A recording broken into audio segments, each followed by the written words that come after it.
Midwinter spring is its own season, sempiternal though sodden towards sundown, suspended in time between pole and tropic.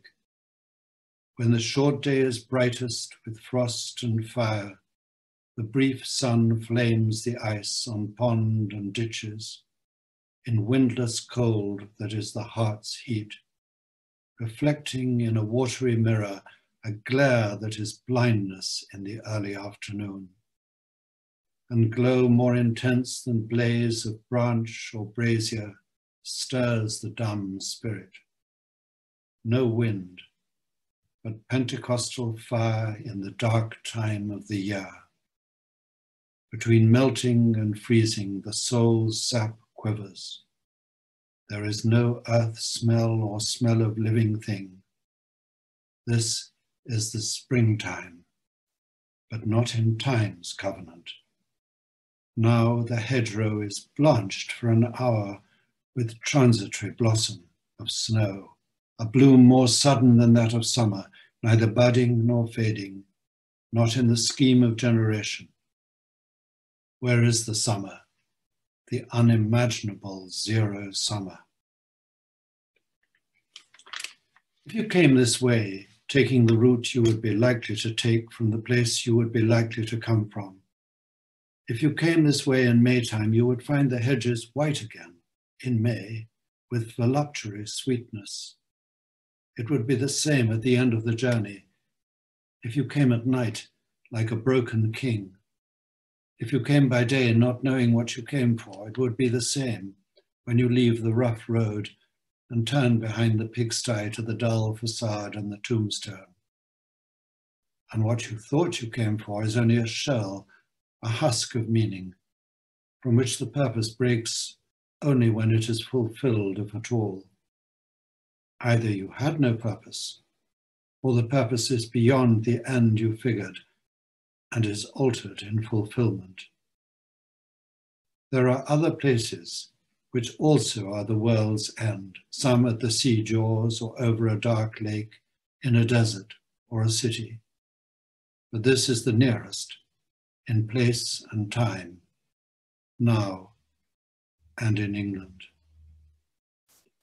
If you came this way, taking any route, starting from anywhere at any time or at any season, it would always be the same. You would have to put off sense and notion. You are not here to verify, instruct yourself, or inform curiosity, or carry a report. You are here to kneel where prayer has been valid.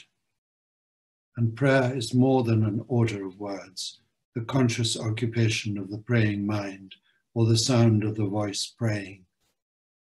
And what the dead had no speech for when living, they can tell you being dead. The communication of the dead is tongued with fire beyond the language of the living. Here, the intersection of the timeless moment is England and nowhere, never and always.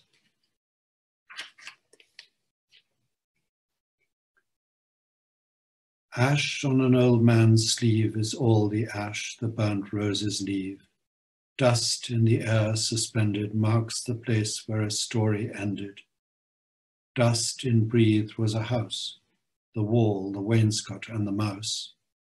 The death of hope and despair. This is the death of air. There are flood and drought over the eyes and in the mouth, dread, dead water and dead sand contending for the upper hand. The parched, eviscerate soil gapes at the vanity of toil, laughs without mirth. This is the death of earth. Water and fire succeed the town, the pasture and the weed. Water and fire deride the sacrifice that we denied. Water and fire shall rot the marred foundations we forgot of sanctuary and choir. This is the death of water and fire. In the uncertain hour before the morning, near the ending of interminable night, at the recurrent end of the unending, after the dark dove with the flickering tongue had passed below the horizon of his homing, while the dead leaves still rattled on like tin over the asphalt where no other sound was, between 3 districts whence the smoke arose, I met one walking, loitering and hurried, as if blown towards me like the metal leaves before the urban dawn wind unresisting. And as I fixed upon the downturned face, that pointed scrutiny with which we challenged the first met stranger in the waning dusk, I caught the sudden look of some dead master whom I had known, forgotten, half recalled, both one and many. In the brown baked features, the eyes of a familiar compound ghost, both intimate and unidentifiable. So I assumed a double part and cried and heard another's voice cry, "What? Are you here?"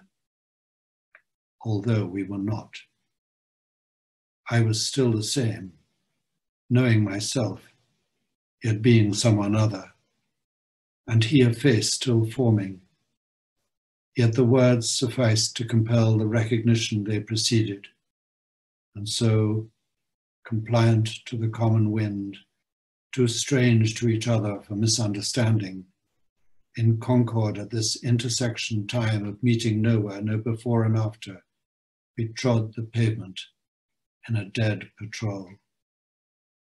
I said, "The wonder that I feel is easy, yet ease is cause of wonder, therefore speak.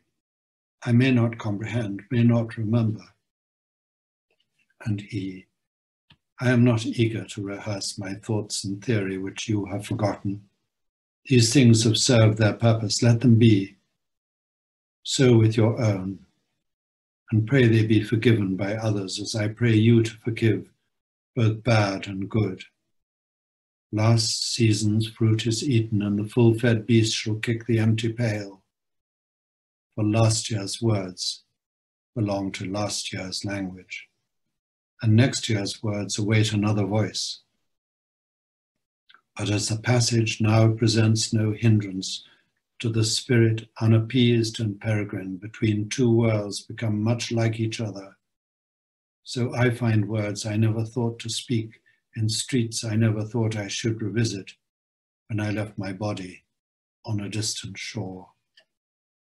Since our concern was speech, and speech impelled us to purify the dialect of the tribe and urge the mind to aftersight and foresight, let me disclose the gifts reserved for age, to set a crown upon your lifetime's effort. First, the cold friction of expiring sense without enchantment, offering no promise, but bitter tastelessness of shadow fruit as body and soul begin to fall asunder. Second, the conscious impotence of rage at human folly, and the laceration of laughter at what ceases to amuse. And last, the rending pain of reenactment of all that you have done and been, the shame of motives late revealed, and the awareness of things ill done and done to others harm, which once you took for exercise of virtue. Then fool's approval stings and honor stains. From wrong to wrong the exasperated spirit proceeds, unless restored by that refining fire where you must move in measure like a dancer. The day was breaking. In the disfigured street he left me with a kind of valediction and faded on the blowing of the horn.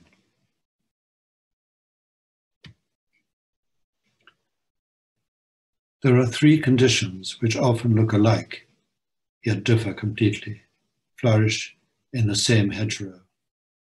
Attachment to self and to things and to persons, detachment from self and from things and from persons, and growing between them, indifference, which resembles the others as death resembles life, being between 2 lives, unflowering, between the live and the dead metal.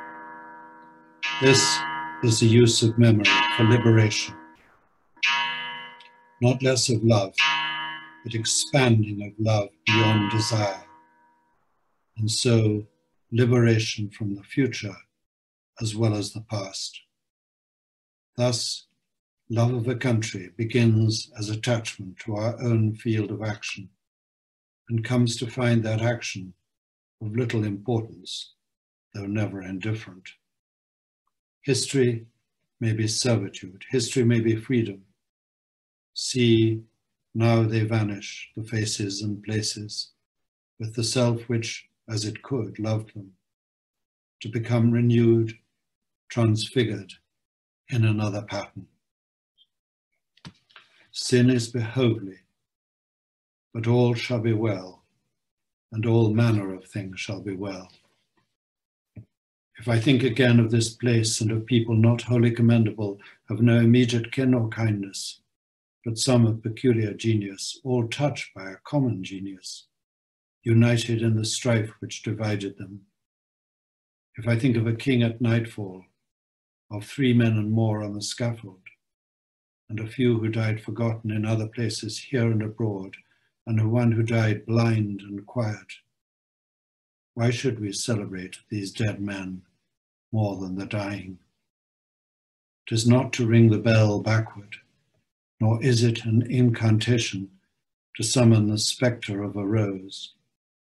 We cannot revive old factions, we cannot restore old policies or follow an antique drum. These men, and those who opposed them and those whom they opposed, accept the constitution of silence and are folded in a single party. Whatever we inherit from the fortunate, we have taken from the defeated. What they had to leave to us, a symbol perfected in death.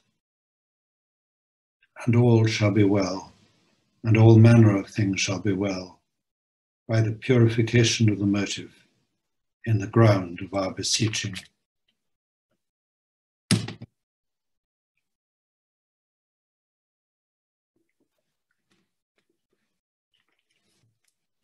The dove descending breaks the air with flame of incandescent terror, of which the tongues declare the one discharged from sin and error.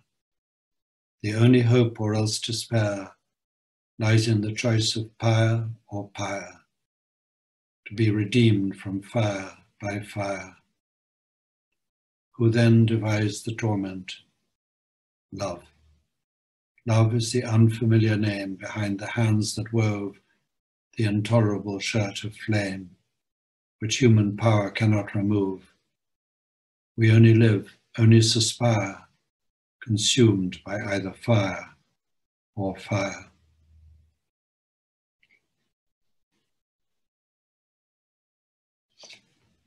What we call the beginning is often the end, and to make an end is to make a beginning. The end is where we start from, and every phrase and sentence that is right, where every word is at home, taking its place to support the others, the word neither diffident nor ostentatious, an easy commerce of the old and the new, the common word exact without vulgarity, the formal word precise but not pedantic, the complete consort dancing together. Every phrase and every sentence is an end and a beginning, every poem an epitaph, and any action is a step to the block, to the fire, down the sea's throat, or to an illegible stone. And that is where we start. We die with the dying. See, they depart, and we go with them. We are born with the dead. See, they return, and bring us with them. The moment of the rose and the moment of the yew tree are of equal duration. A people without history is not redeemed from time, for history is a pattern of timeless moments. So, while the light fails on a winter's afternoon, in a secluded chapel, history is now, and England. With the drawing of this love and the voice of this calling, we shall not cease from exploration, and the end of all our exploring will be to arrive where we started and know the place for the first time. Through the unknown remembered gate, when the last of earth left to discover is that which was the beginning. At the source of the longest river, the voice of the hidden waterfall, and the children in the apple tree, not known because not looked for, but heard, half heard in the stillness between two waves of the sea. Quick now, here, now, always. A condition of complete simplicity, costing not less than everything. And all shall be well, and all manner of things shall be well when the tongues of flame are enfolded into the crowned knot of fire, and the fire and the rose are one.